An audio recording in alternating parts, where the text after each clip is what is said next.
Good evening, everyone, and welcome back to Prince George's County's awesome virtual event series with authors, poets, creators, distinguished speakers, and cool people, some of which have ties to Mississippi and or Canada. Today's the Canada side of our world. Yay!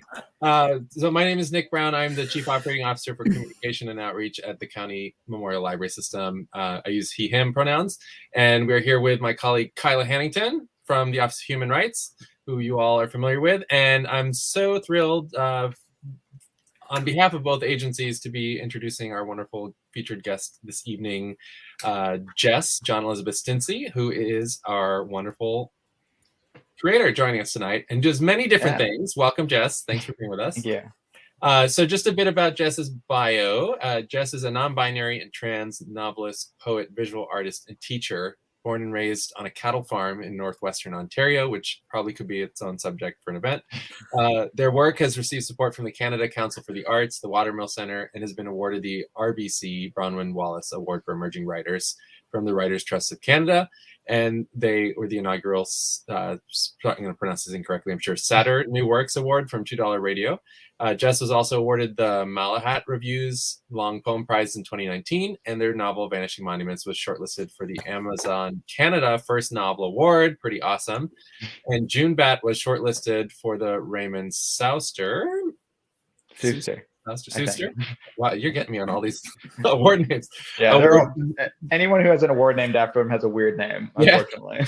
And that award is from the League of Canadian Poets. Their newest novel, My Volcano, is coming up from $2 Radio in the US and Arsenal Pulp Press, Canada, and in the Commonwealth. Will be due out in March 2022.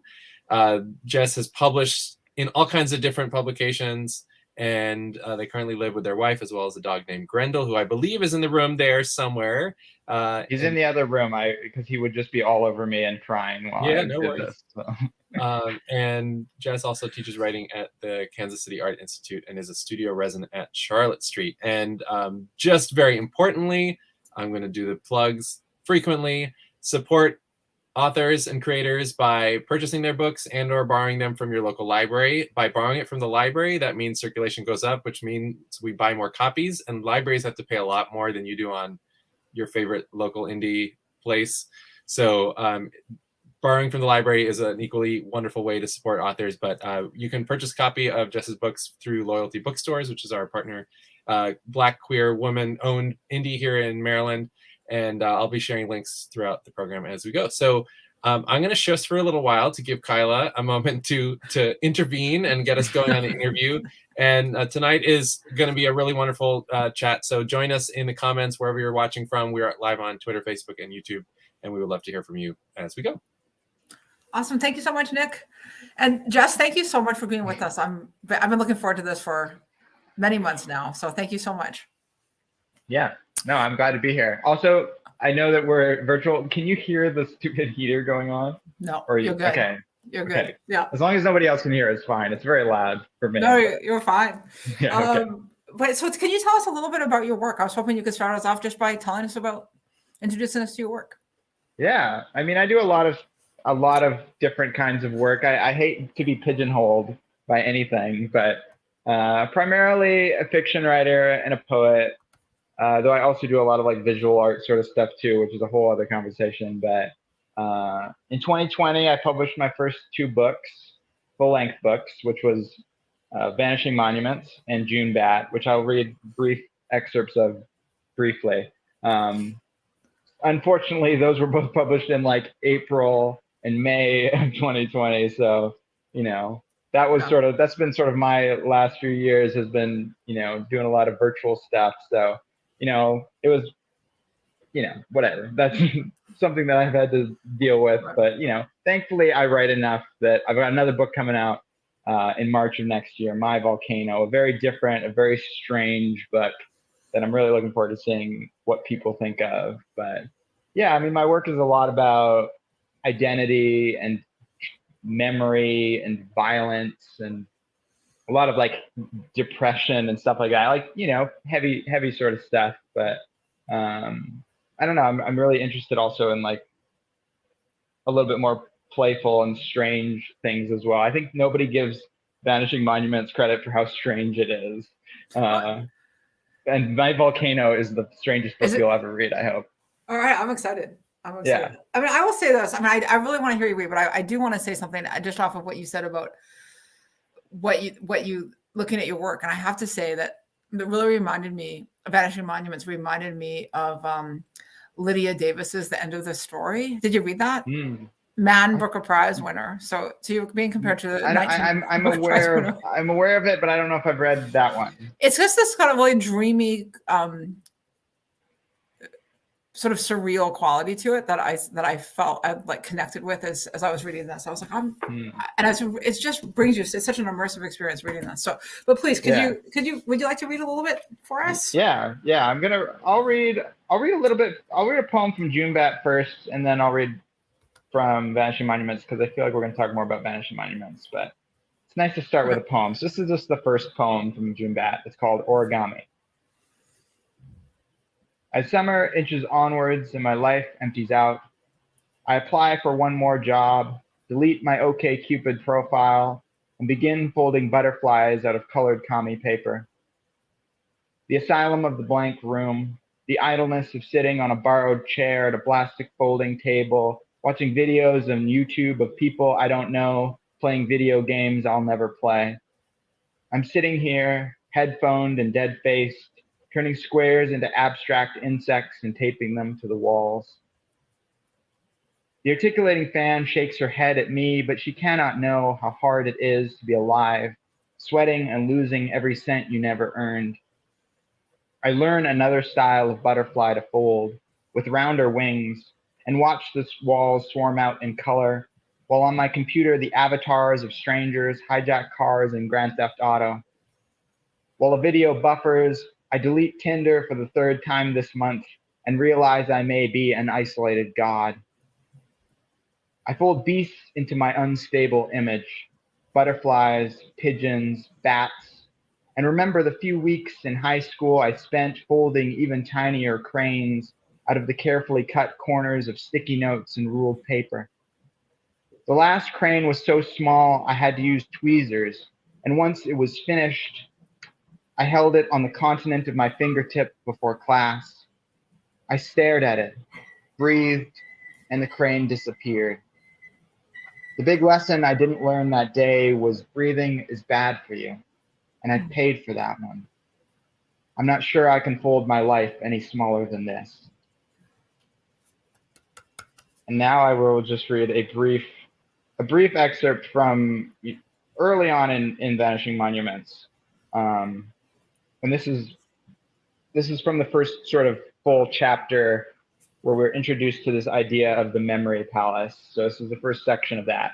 So it's written in the second person, but the novel is written in the first person. So these parts are a little bit strange. This is sort of part of the strangeness of this book that people don't give me enough credit for the strangeness. I mean, there's other strangeness in this book, I think, as well. But yeah, so this is the first section of that. It's called the Memory Palace.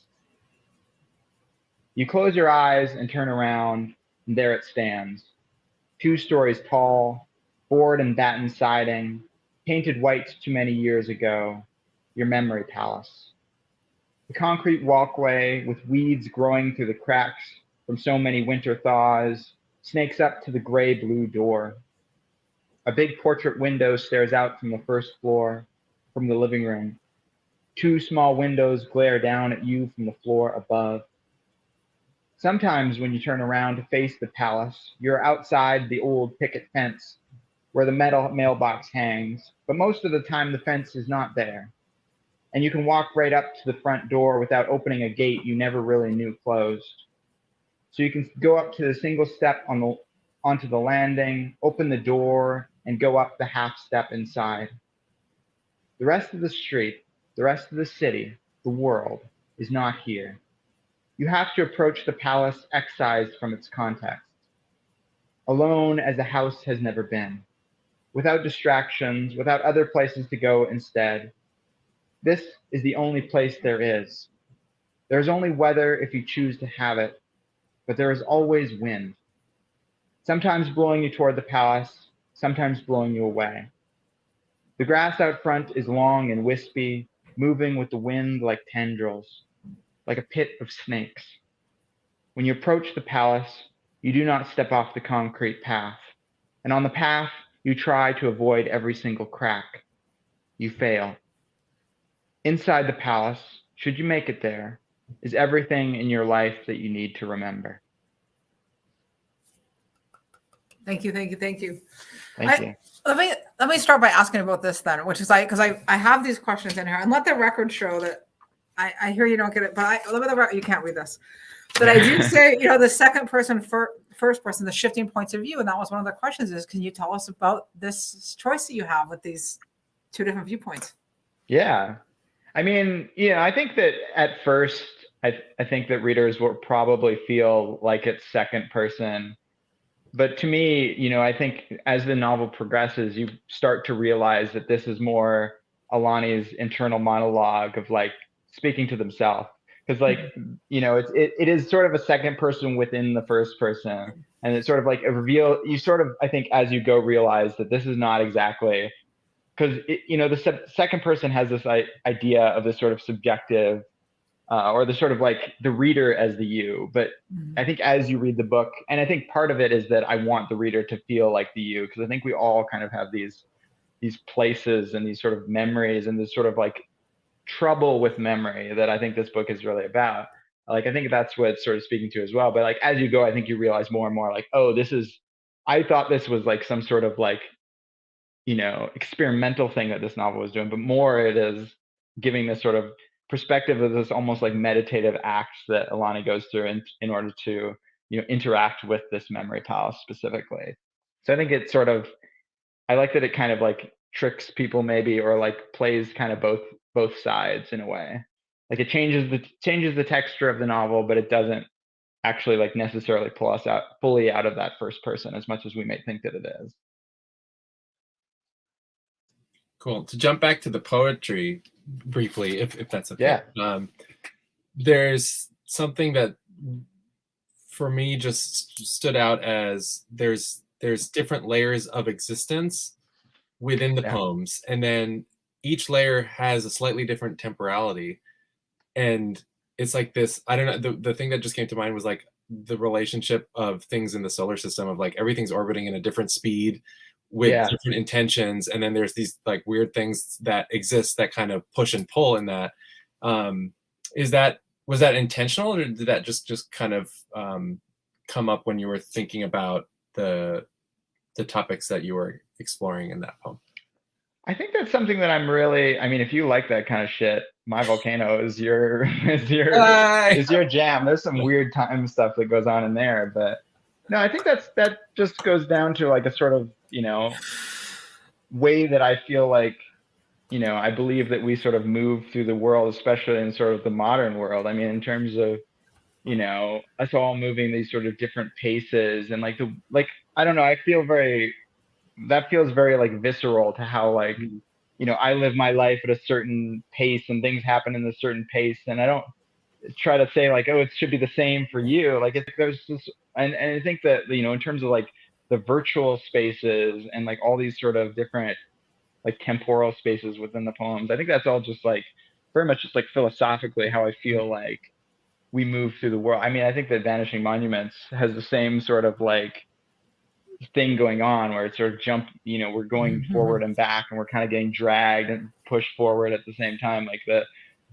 the way that time works and this way that we sort of like move through it and sort of move through each of these sort of like almost realities different, that we sort of like, I don't really believe that we live in like some sort of stable reality. Like we all kind of have our own, and there's also these like weird like virtual spaces that are also very different, and we're all just moving through this weird like fractured vista. I don't know. Like I feel like that's just very core to what I believe about the world. So that's probably why it comes out in the poem. Totally. Do you when you engage with that topic of time and relationship to space and time, does it get expressed differently depending on the medium that you're engaging with? So whether it's poetry, fiction or your visual art as well? Yeah, I mean, I would say with the poetry, a lot of my poetry is a little bit less like I don't understand as much what's happening when I'm doing it. Like it's a little bit more of like a fever dream, Mm-hmm. like more than anything else. Like that's the most kind of like, I mean, sometimes I'm a little bit more active in the poem, but you know, usually when I find a poem, it's like I'm walking around and there's like a weird language thing that like pops into my head, and then it just like unfolds, like the poem is there, and I'm like, oh, I better fucking write this shit down, otherwise I'm gonna be screwed out of a poem that I found, you know. So I think it's a little bit harder for me to like talk about it in terms of poetry, but I think that that's really where, you know, in fiction I'm a lot more conscious, I think, of what I'm trying to do and I think that the ways that these things specifically manifests in my fiction is structurally. I mean, even just thinking about the memory palace is this thing that sort of structures the, you know, it's like every chapter sort of starts and there's another sort of section potentially that's in this sort of weird world that kind of pulls us here and there, and just like the way that time jumps back and forth. I can think it manifests more in terms of like the moments where things are put and sort of where things happen in the novel. Like I think it's more of like a macro structure level where I'm thinking about stuff like that when it comes to fiction. And with visual art, I don't know. I mean, that's like it's hard for me to talk about the visual stuff because I feel like, I don't know. It's maybe a little bit like the poetry as well. I mean, like a lot of my photography is maybe more like documentary sort of stuff, but it's also so much like Alani's photography in terms of just like, I'm just in a weird mood and I'm going to take some weird self-portraits and something's going to exist there that I'll see later. Like there's something here that is like bubbling up that I just need to find there. But I think this comes out very actively, I think, in my prose particularly. And I think it really comes down to the structure of my novels, or just the structure of the way the story is being told. I think is where that comes most clearly to me in those works. Yeah. Gotcha. Has your concept of time as an individual human changed in the last 2 years, given everything that we've been living through?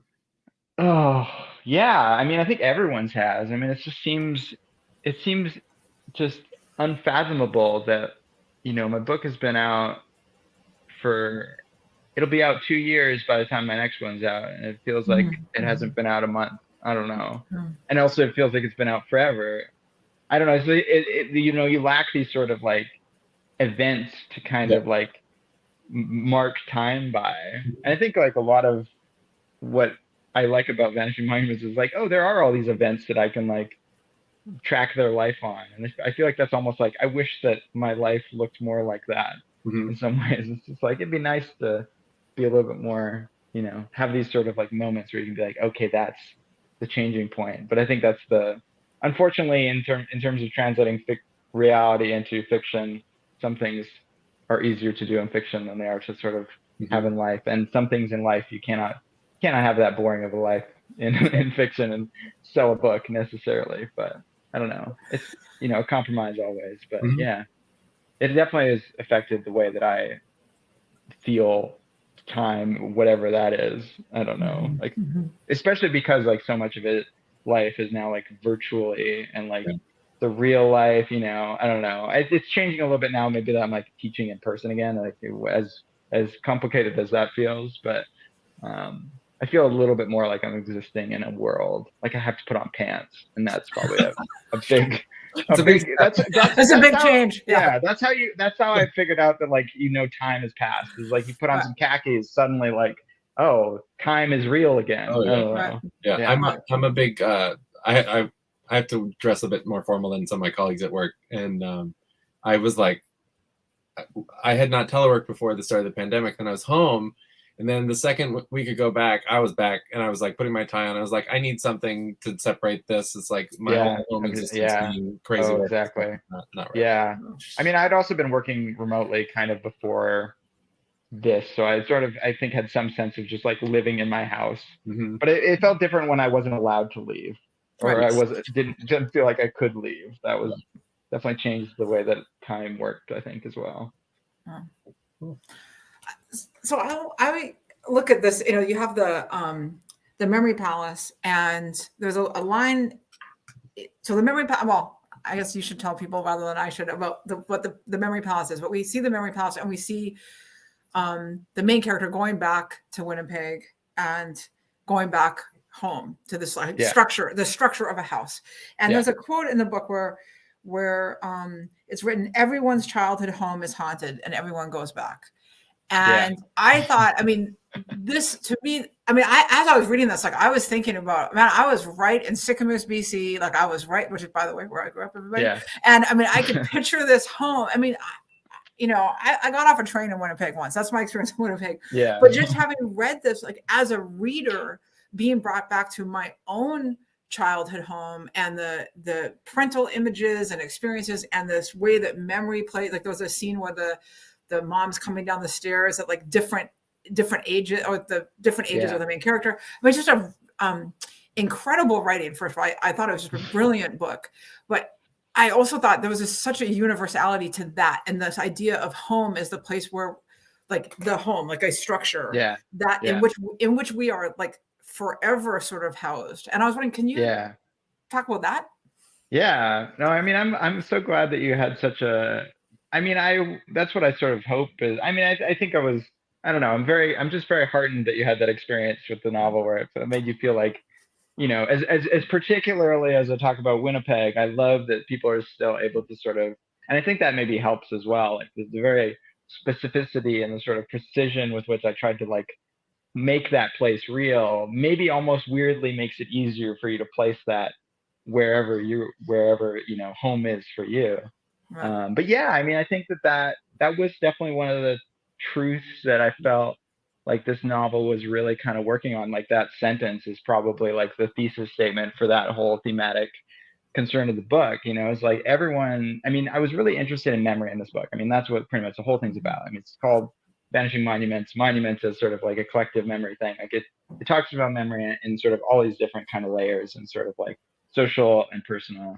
But like, you know, I think that, you know, the way that memory is really tied in with place is really like, it's unfathomable how weird it is. And like, you know, just the idea of like, I mean, Winnipeg is a place that, you know, I said, it effed me up like no other city ever could. I don't want to like drop the F bomb, whatever, but like I say the word in the acknowledgments or whatever. Like, you know, it's a place that's sort of like haunted for me in a different way. Like this isn't a novel about me, but like it is a place that has all these sort of like weird memories, but also like these like it's a very vibrant, it's very rich with this, but it's not like necessarily a thing that's like inherent to Winnipeg itself. It's inherent to a place where you've lived a life and lived to sort of like highs and lows. Like suddenly like you're walking down the street and you remember, oh, I saw John K. Sampson sitting on a stoop over there. And then I also remember, you know, my ex-girlfriend, me walking us down there. And that was a weird moment. I don't know. It's like, there's these things that just, these kind of like ghosts that live there because your brain is just like wired to remember things by place, by like, if you go to a place, like suddenly, like, you know, if I go back home to the boonies of Northwestern Ontario, I went back there this summer, finally. And it's just like being back there is just like, you just look at a place, look at a tree, and you're like, oh, I remember this fucking tree. I mean, I'm not, yeah. So, you know, you just remember, the way that like place specifically is really tied to memory is just something that's like so true, I think, humanly. But I think also like, I mean, I like to define home as just sort of this place that has that really like the place that has that feeling is a place that I think feels like home. Like it has that kind of like ambivalence where it has like, it contains a full experience of life as like a place that I could call home. Like Winnipeg is not the place where I grew up, but as a place that feels like home because so much like life existed there and so many like things happened to me there that it has this sort of like vibrancy. And I think that was really what I was trying to get at in the novel. I mean, obviously also Alani and the house that the Memory Palace, that's the house that they're going back to. It's the Memory Palace is itself in sort of thinking about the sort of memory and place relationship. The Memory Palace is this idea that is attributed to Cicero, you know, old Roman orator. And it's this sort of method of remembering things by sort of placing them mentally in sort of rooms of a place that you know really well. And if you're rich, like Cicero, it's a palace. So that's why it's called the Memory Palace, because he was a very famous Roman orator, but he wouldn't like write down his speeches. He would just think of the first room in his house. Like he walks into the mansion, there's the first room there, and he would imagine placing there the sort of first point of his argument would be sitting in that house, and then the next room would have the next piece. And he would just imagine himself as he's sort of making this speech, walking through the palace. And as you're sort of, because place is so tied to memory, it's like even imagining yourself doing that, if you're able to sort of place something there, you're very much more capable of actually remembering what you've placed there. If you want to, like, you can go and do this and like think about something and think about being placed in a place that you know really well. Like as absurd, and you place something really weird and then place something really weird in the next room. And you'd be surprised how much you could probably remember that by the end of it, by just thinking about it, because it's just so it's suddenly tied to this location. So that's where the sort of memory palace concept comes from. But it's all kind of tied up in this very like scientific, but also like very like lived experience, I think, of like places being kind of like haunted by memories, both positive and negative. It's sort of this like, these places just contain all of this life, because that's just how our brains work. And I just was really fascinated with that and wanted to kind of like make that material in this novel in a way that, was, the surreality of it is really trying to like make that like sensible in a kind of perceptible way. Yeah, I mean, as I said, I thought it was just completely astounding. So actually, if any of my family members are watching, guess what y'all are getting for Christmas this year? So, one of the things that I really wanted to talk to you about, and that I have talked to other people about this book that I thought was fantastic, and for some of it was actually new to me, and I think maybe new to some other readers, is in the book you have ze/zer pronouns as well as they pronouns, and this was the first full-length novel that I have read that has ze/zer pronouns. And so I was actually hoping we could talk about pronouns, because it's something that, as you know, is a part of conversation for a lot of people. And to take us through the decisions that you made. And yeah, I mean, obviously Alani is non-binary, uses they, them pronouns, just like me, and that was really, obviously just, the they, them, it's not that weird of a pronoun, but there is a character who's ze, here pronouns. They don't use ze, zere, but they're pretty much the same, similar neo pronouns, and that was really, I think I really wanted to maybe like write the novel with that. Like it would have been nice. I've written some other stories that use ze, here pronouns. I think it's just like a cool pronoun. I think it's the best of the neo pronouns that I found. It's a little bit hard to get used to or to sort of like realize how to pronounce. That's the only problem with it, but I think you're correcting my pronunciation. Can you say the second one again so I get it right? Yeah, ze, here. Yeah, ze, here, here, okay. south. Yeah. No, so I think that was just, I wanted to have, I'd never seen. I think it was also like I'd written a story. I wrote a story called Going Toward Gad, which is also a very weird and very like different layers of reality people living in. So if you're interested in stuff like that, you can find that story somewhere. What's it called? I think it's coming out Going Toward Gad. It's actually coming out in an anthology next year as well, called from Vehicule, but I don't remember what the 25, some sort of like 25 stories. I don't remember what it's called, but I feel like our librarian friend is going to have it up here in a second. Yeah. I don't know if it's been like announced yet, but it's a very weird story. I published it in the Black Warrior Review, but it had ze, here pronouns.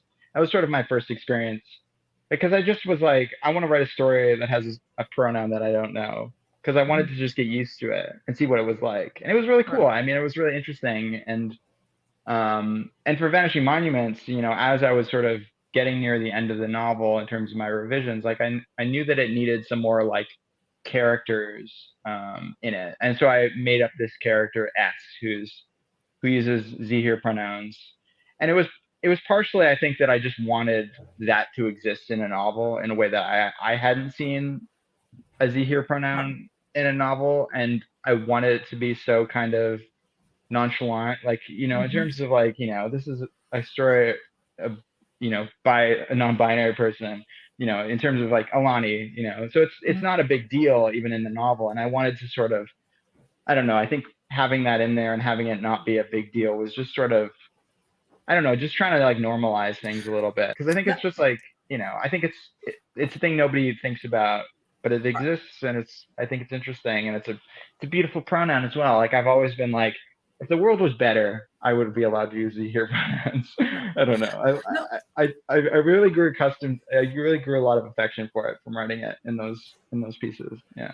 I thought it was awesome and so important. And I had that sense too of this normalization. And one of the things that Nick and I do, we talk to a lot of different people from a lot of different backgrounds and a lot of different perspectives. And one of the things that we sort of thematically see is people sort of writing themselves into existence, Yeah. and I had this sense as I was reading this that there was two areas that that really impacted me. So one was they, them, non-binary, characters, pronouns, and this nonchalantness to it. Like it's not a thing. It just is. And I love that.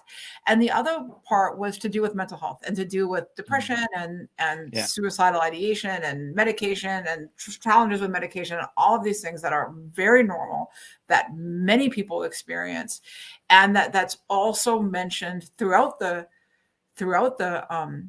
novel in what I also felt was a very normative way. And I thought that those were two, like, I really felt like you were doing good work, like beyond, and I really mean this, like beyond just like, it's a really brilliant, it is a really brilliant, so everybody watching it is a really, really brilliant book.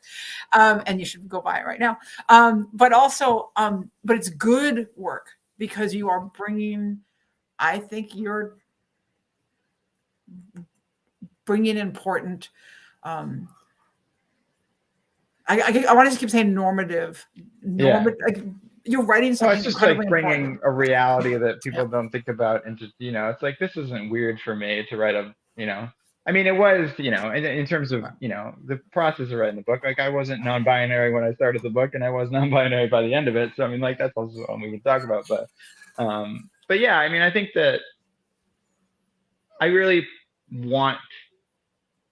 I like the idea of writing books that feature things like mental health and gender and identity as not necessarily like, this isn't a book about being trans. It's not even a book about being depressed, really. I mean, those are related. Those are things that are very central to understanding Alani and their mother and all these other characters in the book. But it's not really what the book is about. Like I wanted to, it's very important to me, I think, to write issues like that, which are unbelievably common.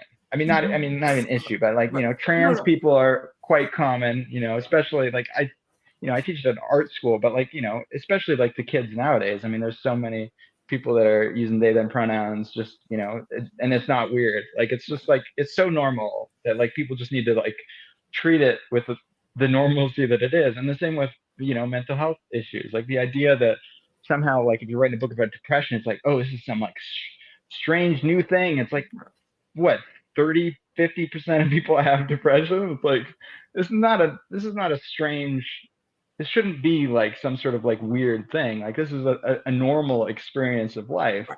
Like, as I mean, obviously there's extremes in this novel that are really like, hopefully that's not the normative experience, but I think that having these things not be the sort of central focus necessarily is something that I think is super important to me. And I think it's just, I don't want to be seen. I think it also comes down to the fact that I don't want to be seen as like through only the lens of my transness or my non-binariness or my being a depressed person. Like, I don't want those to be the things that people are like looking at me through. Like those are important aspects to me. They guide my life in very clear ways, but it's not who I am. So that's why I think that, that's why it comes out in this novel in a sort of way. Like I wasn't necessarily like, oh, let's avoid talking about being trans, but also was like, this is a book from a first person narrator who's non-binary, who's also like, 45. I mean, they're sick of thinking about being trans. Like they're just living their life at this point. Like it's not like me, when I was writing June Bat. I mean, June Bat is much more explicitly about the sort of like journey towards accepting that about myself. Like that was very much what I was doing in June Bat. But you know, this character wouldn't talk about this as if it's a big deal. Like this is just who they are and who they've been for their entire life. It's not this sort of like super important thing. So that's, you know, part of also why I have to sort of frame this in a certain way. It's like, you can't talk about depression being weird if you and your mom and like half the people you know are depressed. It's like, you know, it's just normal. It's just normal in their life. And I think it's normal in many people's lives. And it's good to see that reflected. Yeah. No, I love that. Do you sense a difference generationally with writers with how these topics are addressed and kind of thinking about this discussion of, you know, this is a terrible word to use, but normalizing the fact that these are common everyday things that everyone is struggling with or experiencing. And it just like for me and so a lot of the authors that we've been featuring, like we had Zach Smedley on last week, who is a YA author who's addressed some issues around mental health, around sexual assault in the queer with queer victims, and these are stories that when I was growing up, which wasn't that long ago, in the grand scheme of things, like none of those stories were being told at any level that was accessible to me as a reading buff. But you know, it just it seems like a big shift. I'm just curious to hear. Yeah, no, I think that's true. I mean, I think that so much has changed about like what we're letting, what is trickling down, especially, I mean, if you look at, I mean, YA is sort of like the vanguard in a lot of ways for a lot of issues. Interestingly, they were probably had problematic trans representation, but you know, some very early sort of trans representation probably happened in YA. But yeah, I think that so much has changed. I mean, just in terms of like the discourse that, you know, even talking to like my students are what, 18, and like we talk about mental health, we talk about gender sort of stuff, and like you say the word mental health to me when I was 18 years old, I would be like, what the hell does that mean? Like what, like I don't have a headache, is that what you mean? Is that like just the idea, like, yeah, I mean, these conversations weren't happening back then. And then I think generationally, I mean, I think that's a lot of the like trans novelists and like artists, like their earlier works were probably a lot more like trans forward than they might be now. But I think that's also a part for, you know, the way in which sort of these issues have to sort of break into the sort of modern conversation. It's like you kind of have to be like tokenized before you can be like recognized in a weird way. So I think there's like, you know, a lot of, you know, trans writers now who are writing a lot more like a lot more like the stuff that I do. I don't want to get credit for like not writing the like, I'm writing a book about trans characters that's not really about trans. It's like, you know, it's not as uncommon as it was, you know, 10 years ago or something. And, you know, the people who wrote books 10 years ago are now writing books that are a lot more about, you know, beyond that and more interested in like trans joy instead of like, you know, just these really difficult stories. But we kind of have to start with the difficult stories. But yeah, I mean, even just like mental health stuff, like I feel like kids, I hope, but I have the sense that they're much more akin or like familiar with the idea of like, oh, this is anxiety, or like this is, you know, this is depression. Like I think they just are more aware of that sort of stuff. So I think that like definitely the way that we're seeing that written about is going to be a lot less like, oh, I need to tell you about this. Like it's not like as much as an informative thing, because I think by now like there's this sense that more people are already aware of this. And I think the young people, the young people are so good. I think the ones that I see, they're smart, they know, they don't give a shit about gender, they're not, you know, disparaging on people with mental health issues. I think there's a little bit of hope for those who maybe feel a little bit hopeless. But if you ever are feeling hopeless, like work with kids. I feel like they're much better than like looking back at where I was at 18, like oof. Like I mean, like just the difference is amazing. Yeah, I gotta say, I think the young people have it going on. I have an 18 and a 22-year-old, and I'm like, and them and their peer group, like the whole way through, I'm like, you guys are great. You're great. Yeah. Yeah. So For sure. I'm gonna editorial comment, and then my actual question is, what is your sense of where the publishing world is at with actually like equitably facilitating these stories getting out? And for example, there was, and I'm going to try and avoid naming the author, but there's a memoir by a trans person that has a very pink polka dotted glittery cover that came out like 2 cycles ago. And it was touted as like the definitive trans American coming of age biography, autobiography. And it was in many ways a very valuable addition to the literature of telling a story of a transhuman. But this person very clearly lived with a lot of privileges with their experience and did not acknowledge the fact that any of those privileges were in fact privileges. And we live in a community here where Black and brown trans women are being murdered on a regular basis. Yeah. And this book was just so problematically marketed, in my opinion, because it's just, and same with Janine Cummins with American Dirt, putting anything up as a model ideal representation of very complex stories is just a terrible idea, but for some reason gets done over and over again from a marketing perspective. Yeah, I mean, that's Janine Cummings is a whole different story. I mean, I'm not afraid to name her. It's also like not, you know, there's a little bit like, you know, not quite being a part of the group that you're spending, particularly like, you know, but also like there's a big marketing reason for why that was such a problem. But yeah, I mean, that's publishing just doing publishing's usual bullshit. I mean, I hate to say it, like publishing, especially big book publishing, they love to say something is definitive. Like, I feel bad that the author was put through that, because I'm sure that they weren't like, I'm writing the definitive like trans account. Like they were just writing their autobiography. And like, you know, I mean, we can hold, I mean, because the book is so big, we can be like, why didn't you acknowledge your privileges? Like, but you know, it's writing your own story. It's hard to like fit that necessarily. And I mean, I would have been nice, obviously, but you know, it's probably only really, I mean, a lot of this stuff is like, it becomes a problem because it has like the, you know, Penguin Random House or whatever. I'm assuming it's probably Penguin Random House. There's like only one other publisher that has any money, but you know, puts like $1 million behind this book, and suddenly, you know, and that's, you know, it becomes a problem because of this sort of like investment in the way that they want to frame things. Is that, yeah, you have to frame it as this like the best ever, the most unique, the definitive, like this stuff that's obviously untrue. And like, I'm sure that the author was like, I don't think this is the definitive, like, I don't know. I find it hard to believe that.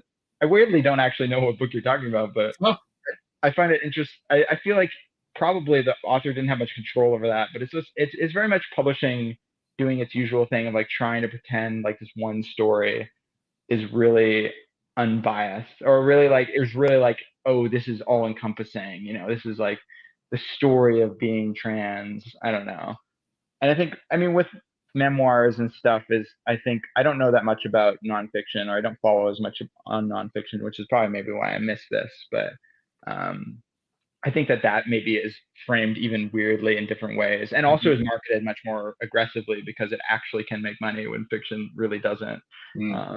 So I think that probably it's all just someone with too much money trying to make something happen, and it backfiring for the author and not for the publisher, probably.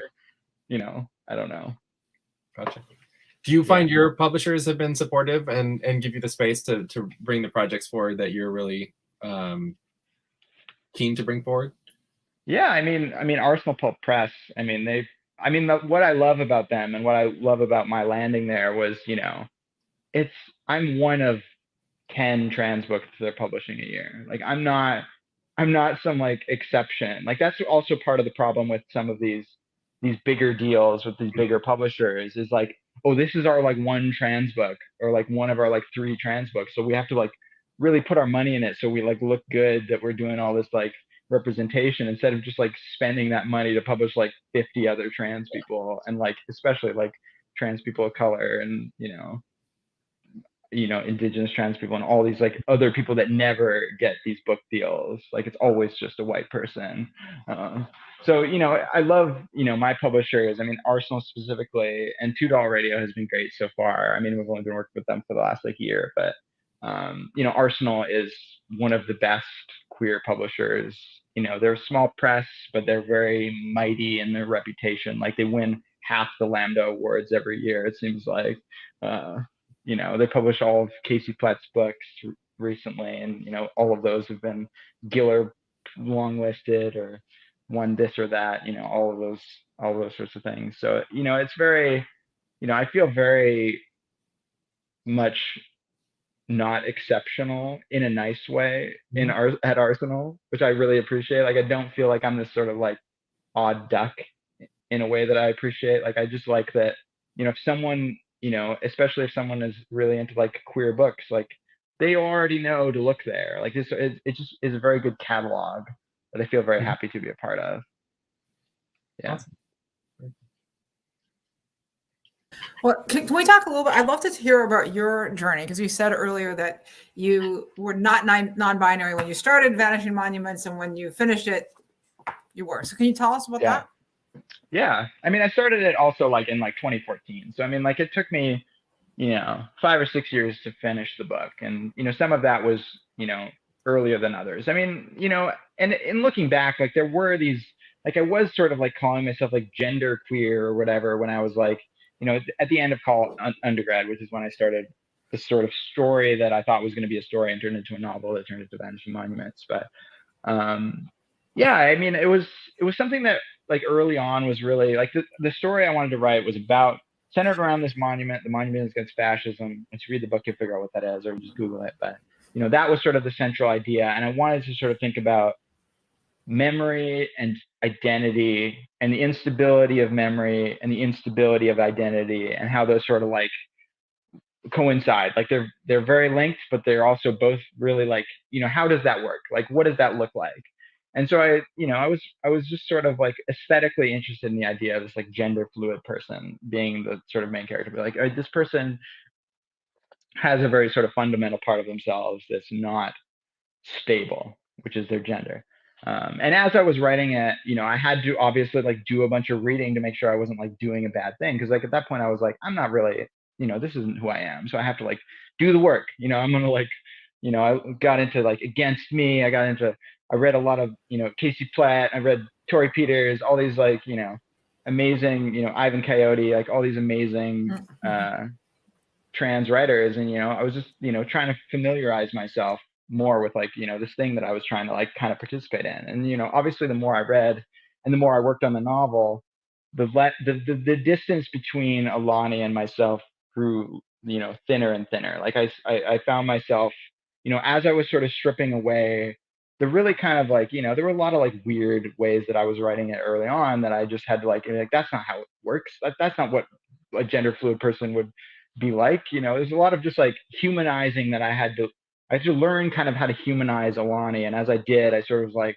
well, what's the difference between this and this, in terms of Alani and me, in terms of thinking about, gender, and like how I'd also already been like, had all this trouble with masculinity, and how, and so as I was sort of writing it, and a sort of turning point, and I think the novel really finding its sort of emotional and sort of like realistic sort of climax was when I sort of had to realize like, yeah, this is not that different from me. I mean, there are fundamental ways in which Alani's experience is different than mine, and Alani's experience of being non-binary is different than mine. But like at its core, there's a lot of myself in that, and it's sort of like learning to love and humanize and understand Alani was really in some ways sort of a journey backwards towards like that, towards myself, which, if you know me, I'm not keen on loving myself. So it was very, very jarring process to realize that I'd written this thing that was not as far from me as I thought. Mm-hmm. And that, looking back, I was like, yeah, I already was like calling myself like genderqueer. Like someone at one point asked me like, do you feel like you're gender? And I'm like, no. Like these are all things that happened in like 2014. And I'm like, but I had no, they weren't like rooted. I don't know. There's something about it that just hadn't clicked. And it just took me that whole process of writing that novel to sort of like reach back and be like, this thing has been here all along. And this explains so much, Did you find that scary? Like, was there an element of that you were resistant to maybe? Yeah, no, of course. I mean, I was somewhat terrified that I'd just like written myself into this existence.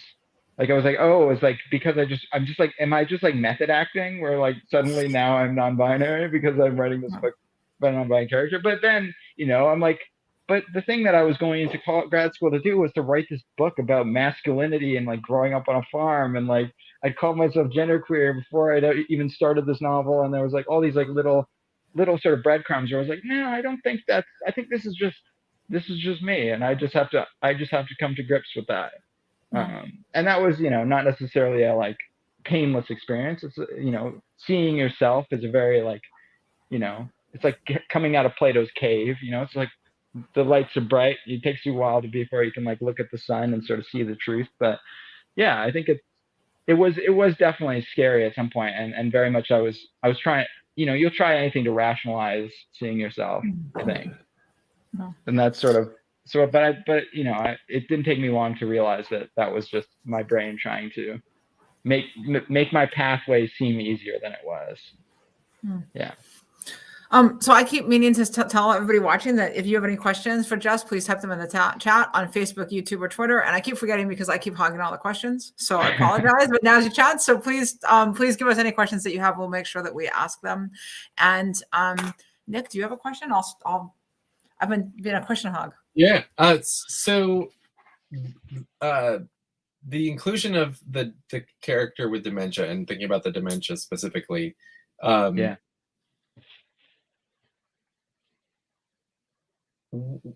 Would the story about, in this framing of memory and vanishing monuments have been as effective as it was without that element, since that might be a really accessible entry point for someone to start understanding maybe the more philosophical side of the way you're exploring the topic? Yeah, I mean, I don't know, because that had always been sort of there. But then that was also something I had to learn how to like humanize more and like get over my own sort of like weirdnesses. Like everything got a little bit less weird, except for the parts that got more weird through the writing of this book. But yeah, I think that's that's the part that I feel like most people really connect to, because I think everyone has an experience of like caring for someone who's sort of disappearing in that sort of way. And like, in terms of connecting the idea of like memory and identity, like what does that mean if you cannot remember like your life? Like what is that? Are you still who you were?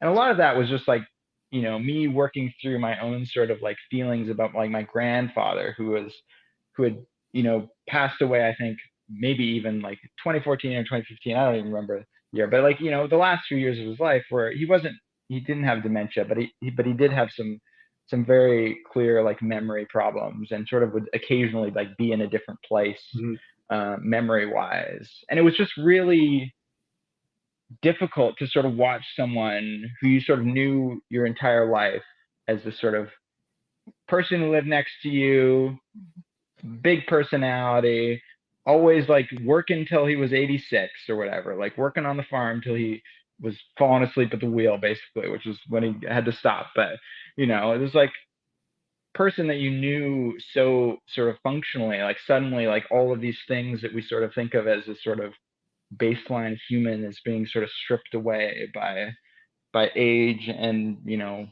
by degenerative things that are happening, be it dementia or just Alzheimer's. But yeah, I don't know that it would be.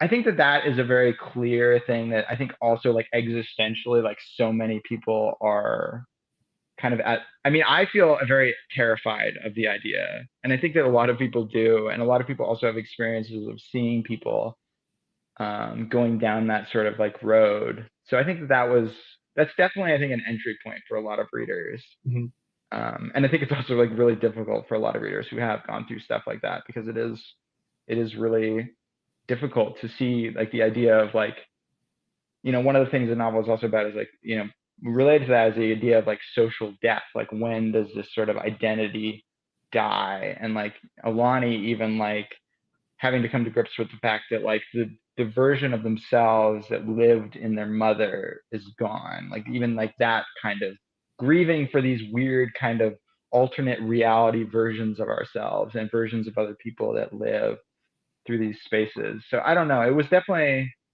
I don't think that I don't think I could conceive of this novel without it because it was so Mhm. central to its beginning. But I think it is really important just in terms of like a very existential and very stark like example of like the connection between memory and identity. Mhm. Cool. To apply the memory conversation to some broader societal things going on, at least in this country, it feels like we have, and this is probably just an element of the human condition that has always existed in one form, but um, if thinking about Confederate monuments, thinking about looking back at the history of our founding fathers and the mothers who were left out of the story, Yeah. Abigail Adams, perfect example, and all of the sins of the founding fathers, et cetera, et cetera. And there's like this conflicting thing in this country of people who want to purge the memory of certain things that are not good and that need to be addressed and compartmentalized in a certain way. And then on the flip side, there's the other people who are perpetuating, trying to expand the memory of certain things that are really bad and legitimize bad things that are happening now as a result of all that. And it's interesting with the memory conversation how that kind of push and pull within the internal dialogue also applies at a society level too, at a local, regional, national, global level. Yeah. No, I think that's a really, also like, the tearing down of like a monument doesn't mean that like the history books are any different or like that we don't have other places to remember this. It's just we're not valorizing it in public. Maybe it's like, well, whatever. Like we don't need John A. MacDonald on our, outside of our legislature. We can go to a museum to learn about all the genocides he did. It's like. Right. And that's the first prime minister of Canada who founded residential schools and did all kinds of terrible things for our American viewers. Yes. Yeah. Like, right now I think that. Yeah, I would just say like and that's something I think is really interesting about this, and it's an interesting question. I mean, the amount that like how monuments work. I mean, the monument against fascism I think is really interesting. It's this monument that basically, there's many things that are interesting about it, but the most interesting maybe is that it was this obelisk sort of thing, and it over the course of like 13 years it was sort of lowered into the ground, and then it was just gone. Like that's you can't see it anymore. I think you can maybe like go underground and sort of like get a view of it sort of, but like functionally it is no longer like what it was, and it's sort of this like temporary and sort of like mortal monument in an interesting way, because it's sort of like the point that the person who made it was like, once it's gone, like it's really on us, like to choose what we're going to remember. Like we can't depend on the monument to sort of preserve the history. Like you have to sort of like stand against this thing. You can't just say like, oh, we have a monument against fascism, so fascism can't come back. Mm-hmm. It's like once that's gone, it's like on us to make sure that fascism doesn't come back. Like that's sort of what I was interested in. Mm-hmm. So I don't know. I think that there's a lot of interesting questions about that I don't know how to really. I mean, the social responsibility of memory I think is a much messier but very interesting conversation. Yeah, and like there was a incident, was it just last week, talking about temporality and stuff, the Holocaust denial stuff that was happening in Texas. Like, I think it was in a school board meeting or something crazy like that. And like the numbers on Holocaust denial in this country have been going through the roof for like the last 20 years. And seems very directly tied to the generation of survivors that have lived here gradually passing away. And it's scary how things can flip so quickly. Yeah, I mean it's terrifying, but that also might just be human nature. We love to forget, History doesn't repeat itself, but it rhymes. Isn't that Mark Twain? Yeah. Oh man. Well, Kyla, do you have any closing questions? Well, I do actually. I do. Yeah. I know we're at time, but if you've got a couple more minutes for us, Jess, I did want to say a couple things. So I know that Vanishing Monuments, which by the way, everybody, you should be getting your copy right about now if you don't already have it. I know it's coming out on audiobook on November 30th, I believe. And you also have a new book coming out in March. And I was wondering if you could just, if you don't mind taking a couple minutes, just give everybody an overview of what we can look forward to in March. Oh my God. I accept that it's weird. I mean, you've told us that it's weird, and Nick's gonna love it. And Yes, it's very weird. It's called My Volcano. It's coming out from $2 Radio in the US, and if you're in Canada or otherwise commonwealth country, you can get it from Arsenal Pulp Press. It is a very strange novel set in the summer of 2016, when a volcano roughly the height of Mount Fuji sprouts from the center of Central Park in New York over the course of 3 weeks. And alongside that, strange things kind of just sort of start happening globally. And there's all sorts of bizarre things that happen. Time gets really weird. And just, you can read the description of some of the, a kid in Mexico City goes back to like the Aztec times accidentally. And like, there's all sorts of very bizarre and sort of fabulous things that happen. Someone wakes up inside of a giant insect, unlike, Gregor Samsa, who wakes up as a giant insect, things, just so many like odd and sort of bizarre things are happening. And it's really kind of, I like to sort of describe it as kind of like doom scrolling as a book. Like, oh, wow. that's my scene. Yeah. Midnight to 2 a.m.